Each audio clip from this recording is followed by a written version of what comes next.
სარწყავი სეზონი დაიწყო სიმბოლურად ლაკბეს რეაბილიტირებული წყალსაცავის წყალგამშვები ურდული გახსნეს პროცესს ადგილობრივი ფერმერები ესწრებოდნენ. სოფლის მეურნეობის პროდუქციის წარმოებაში მელიორაციის როლზე ისაუბრა ხელისუფლება.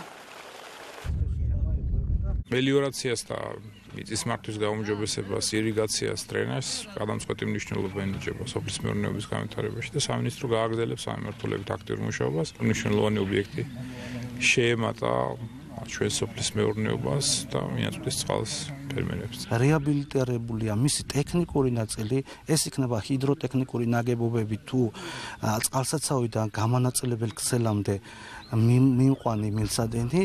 აღნიშნულ წყალსაცავში დღესდღეობით აკუმულირებულია 1,800,000 კუბი წყალი. წყალსაცავი შექმნის დაბადებით დებეთს განსაკუთრებით გვალვის პირობებში, რაც აქტუალურია და მოსახლეობას უფრო გაუგადვილდება, რომ თავიანთი სავარგულები გორწყონ და შესაბამისად მოსავალიც მოიყვანონ გაცილებით უკეთესი.